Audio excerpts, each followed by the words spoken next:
دے کر نہیں لے کے جاؤں گا مدینے، قتل کروں گا تمہیں یہیں پہ اور جا کے ابن زیاد سے الزام لوں گا. یہ کہنا تھا. یا بڑے شہزادے کی آواز، نماز تو ہماری ادا ہو چکی ہے، اب ایسے کر میرے سامنے چھوٹے کو قتل نہ کرنا، کیونکہ بڑے بھائی باپ کی جگہ پہ ہوتے ہیں، باپ کے سامنے اولاد ذبح نہیں کرتے. چھوٹے نے کہا میرے سامنے بھائی قتل نہ کرنا، کیونکہ اولاد کے سامنے باپ کو قتل نہیں کرتے. یہ ملاؤن دے کے کہتا نہ میں نے تمہاری پانی والی خواہش پوری کی، نہ میں نے تمہاری مدینے والی حسرت پوری کی، ہاں یہ حسرت ضرور پوری کر دوں گا کہ میں دونوں کو ایک دوسرے کے سامنے قتل نہیں کرتا. اس ملاؤن نے دونوں کی زلفوں پہ ہاتھ ڈالا، ایک ہی وار کے ساتھ مسلم کے بچوں کے سر پر سے جلا دیے. جو ہی یہ سر لے کے ابن زیاد ملاؤن کے دربار میں گیا، ابن زیاد ملاؤن نے کہا جاؤ حارث کو اسی جگہ پہ قتل کرو، کیونکہ میں نے کہا تھا بچے زندہ آنے چاہیے، یہ قتل کیوں کر کے لے کے آیا ہے. جب ایک سپاہی کو لے کے وہ اسی مقام پہ گیا جہاں پر مسلم کے بیٹوں کو ذبح کیا گیا تھا،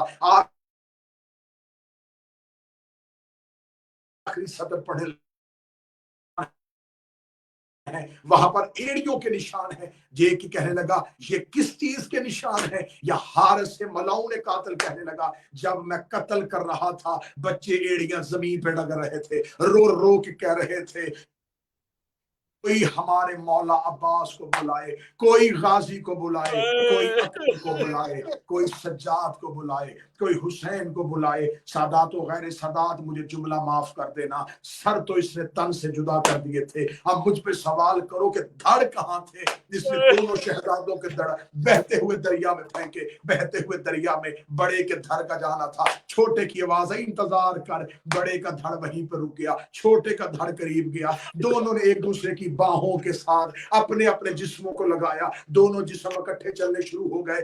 وہیں پہ ایک زمیندار اپنی زمین کو پانی دے رہا تھا. اس نے کہا کہ میرے کانوں میں کسی بی بی کے رونے کی آواز آئی جو دریا کے کنارے دوڑ دوڑ کے کہہ رہی تھی کوئی میرے بیٹے نکالو، کوئی میرے مسلم کے لال دفنا دو.